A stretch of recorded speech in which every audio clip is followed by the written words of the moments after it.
Hello everyone, welcome back to my YouTube channel. तो आज की इस वीडियो में हम बात करेंगे कि ग्राम पंचायत का गठन कब हुआ था, यानी जो गांव में ग्राम प्रधान और पंच हैं वो कब से बनने शुरू हुए थे, और ग्राम प्रधान के कितने खाते होते हैं और उन कौन से खातों में कितने पैसे आते हैं, और अगर ग्राम प्रधान धांधली कर रहा हो तो उसके खिलाफ कैसे शिकायत दर्ज करवा सकते हैं। इन सब बातों के बारे में जो हमारी आज की वीडियो है वो गांव के आम लोगों के लिए काफी यूजफुल होने वाली है, क्योंकि जो गांव के लोग होते हैं वो एक ऐसे ग्राम प्रधान की उम्मीद करते हैं जो कि उनके गांव को विकसित कर सके और गांव में जो आम लोगों की छोटी छोटी आम समस्याएं होती हैं उनका समाधान कर सके।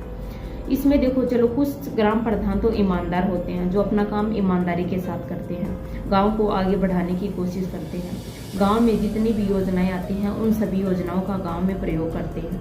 लेकिन कुछ क्या होते हैं, कुछ ग्राम प्रधान ऐसे होते हैं जो कि गांव को विकसित करने की बजाय अपने घर को विकसित करते हैं। तो ऐसे में हम कैसे पता कर सकते हैं कि हमारे गाँव के लिए कितने पैसे आए हैं और कितने पैसे ग्राम प्रधान हमारे गाँव में लगा रहा है। तो ऐसी छोटी छोटी बातें जो कि गांव के आम लोगों को पता नहीं होती, उन सब के बारे में हम आज की वीडियो में बताएंगे। तो यह वीडियो गांव के आम लोगों के लिए काफ़ी यूजफुल है। तो चलिए सबसे पहले तो हम बात करते हैं कि ग्राम पंचायत का गठन कब हुआ था, यानी ग्राम प्रधान और पंच गांव में बनने कब से शुरू हुए थे। तो ग्राम पंचायत का गठन 22 अप्रैल 1993 को संविधान के 73वें संशोधन के तहत हुआ था। पहले ग्राम पंचायत का गठन राजस्थान के नागौर डिस्ट्रिक्ट में 1959 में हुआ था। लेकिन पहले जो ग्राम प्रधान होते थे वो नाम के ग्राम प्रधान होते थे, जो कि गांव के लोगों के द्वारा, यानी कोई अपर कास्ट का हो गया या फिर ज़्यादा पैसे वाला हो गया, ऐसे लोगों को गांव का मुखिया चुना जाता था और उस गांव के मुखिया की बात गांव के सभी लोगों को माननी पड़ती थी। लेकिन उस मुखिया को संवैधानिक तौर पर कोई अधिकार प्राप्त नहीं थे, यानी जो वो फैसला सुनाएगा वो सभी गाँव वालों को मानना होगा। और तब के फैसले काफी कठोर और निर्दयी होते थे, क्योंकि गांव में पहले कोई गरीब व्यक्ति गलती कर देता था या फिर गांव की कोई लड़की किसी लड़की के साथ भाग जाती थी तो उसके घर वालों को गांव से निकाल दिया जाता था। लेकिन यह फैसले आज के टाइम को देखे तो कुछ हद तक सही भी थे, लेकिन बस फर्क इतना था कि पहले जो ग्राम प्रधान चुना जाता था वो पैसे वाला या अपर कास्ट का चुना जाता था।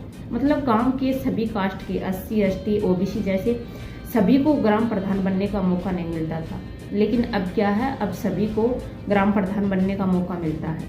तो इस प्रकार पहले के ग्राम प्रधान इस तरह के होते थे और अब के ग्राम प्रधान हैं उनको संवैधानिक तौर पर अधिकार प्राप्त है, मतलब जो उनको अधिकार प्राप्त हैं वही काम वो कर सकते हैं। अब बात आती है ग्राम प्रधान के कितने खाते होते हैं। तो ग्राम प्रधान के 2 खाते होते हैं। एक तो उसका पर्सनल खाता जिसमें ग्राम प्रधान का वेतन आता है महीने का, जैसे कि ग्राम प्रधान का वेतन 5,000 रुपये होता है, और भी कुछ 1,600 रुपये उसको एक्स्ट्रा दिए जाते हैं, जैसे कोई वो यात्रा पर जाता है उसको मीटिंग में जाना पड़ता है उस चीज़ की। अलग अलग स्टेट के अनुसार ग्राम प्रधान का अलग अलग वेतन हो सकता है। अब हम बात करते हैं ग्राम प्रधान के दूसरे खाते की। तो ग्राम प्रधान के दूसरे खाते में जो पैसे आते हैं वो गाँव के लिए आते हैं, जैसे कि गाँव में स्कूल में पैसे लगवाने हैं, गाँव में कोई रास्ता बनवाना है, मतलब गाँव के लिए कुछ काम करवाना है, उसके पैसे आते हैं। पहले क्या होता था, जो गांव के लोगों के मनरेगा के, पेंसिल के, उनकी आवासीय योजना के और राशन के जितने भी पैसे आते थे वो ग्राम प्रधान के अकाउंट में आते थे। लेकिन फिर सरकार ने PFMS यानी पब्लिक फाइनेंशियल मैनेजमेंट सिस्टम जारी किया, जिसके तहत क्या होगा कि जितने भी गांव के लोगों के सार्वजनिक पैसे हैं वो ग्राम प्रधान के अकाउंट में न आकर उनके खुद के अकाउंट में आएंगे, जिससे उनके पैसे बीच में ना तो कटने का और ना किसी के खाने का डर होगा। अब बात ये आती है कि पता कैसे करें कि गांव के लिए कितने पैसे आए हैं, क्योंकि क्या होता है, गाँव का मान लो कोई ग्राउंड हो गया तो उसके लिए 50 लाख रुपए आए हैं और ग्राम प्रधान ने क्या किया, 10 लाख रुपए ग्राउंड में लगाए और 40 लाख रुपए अपने पास रख लिए। तो पहले ऐसा होने पर RTI लगा सकते थे, जिससे पता चल सकता था कि कितने पैसे आए थे और कितने पैसे विकास के लिए लगाए गए हैं। लेकिन वो बात गांव के कुछ लोगों को ही पता होती थी, और जिसको पता होती थी वो इस पर कोई आवाज़ उठाना नहीं चाहता था, क्योंकि सब यही चाहते हैं कि हम बुरे क्यों बने, हम इसकी शुरुआत क्यों करें। लेकिन अब क्या हो गया है, अब सब कुछ ऑनलाइन हो गया है। अब हम पता कर सकते हैं कि गांव की कौन सी योजना के लिए कितने पैसे आए हैं, क्योंकि गांव के सभी लोगों की जुबान पर एक ही नाम होता है कि सरपंच रतिया खा गया।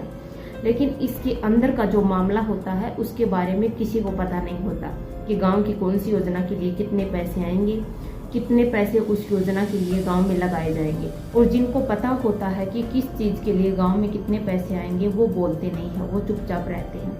तो अगर गांव का विकास अच्छे से करवाना है तो गांव के सभी लोगों को पहले तो ये पता होना चाहिए कि गांव में कौन कौन सी योजनाओं के लिए कितने कितने पैसे आएंगे और कितने पैसे उस योजना में लग रहे हैं। अब बात आती है, क्या ग्राम प्रधान को उसके कार्यकाल के बीच में से ही हटाया जा सकता है? तो ग्राम प्रधान को 2 तरीके से हटाया जा सकता है। पहला, अगर ग्राम प्रधान खुद DPRA के पास यानी डिस्ट्रिक्ट पंचायती राज अधिकारी के पास जाकर खुद त्याग पत्र देता है, उसके अंदर उसको 1 हफ्ते का टाइम दिया जाता है। 1 हफ्ते के अंदर वो सोच समझ सकता है, यानी 7 दिन के अंदर वो अपना त्याग पत्र वापस भी ले सकता है, लेकिन 7 दिन के बाद वो वापस नहीं ले सकता। दूसरा होता है अविश्वास प्रस्तावन। अविश्वास प्रस्तावन ग्राम प्रधान बनने के 2 साल के बाद लाया जा सकता है, 2 साल तक नहीं लाया जा सकता। अविश्वास प्रस्तावन 1/3 मेंबर ला सकते हैं, यानी अगर 15 मेंबर हैं तो उनमें से 5 मेंबर जाकर अविश्वास प्रस्तावन ला सकते हैं। फिर एक सभा होती है, उस सभा में अगर 2/3 मेंबर यानी 15 में से अगर 10 मेंबर ये चाहेंगे कि हाँ इस ग्राम प्रधान को उसके पद से हटाना जाना चाहिए, तो ही वो ग्राम प्रधान उस पद से हट सकता है। लेकिन इस बीच अगर वो सभा किसी कारणवश भंग हो जाती है तो फिर 1 साल तक अविश्वास प्रस्तावन नहीं ला सकते। फिर 1 साल बाद ही अविश्वास प्रस्तावन लाया जा सकता है। अगर अविश्वास प्रस्तावन से ग्राम प्रधान उस पद से हट जाता है तो फिर 6 महीने का टाइम दिया जाता है नया ग्राम प्रधान चुनने का। तो इन 2 तरीकों से ही ग्राम प्रधान अपने पद से हट सकता है।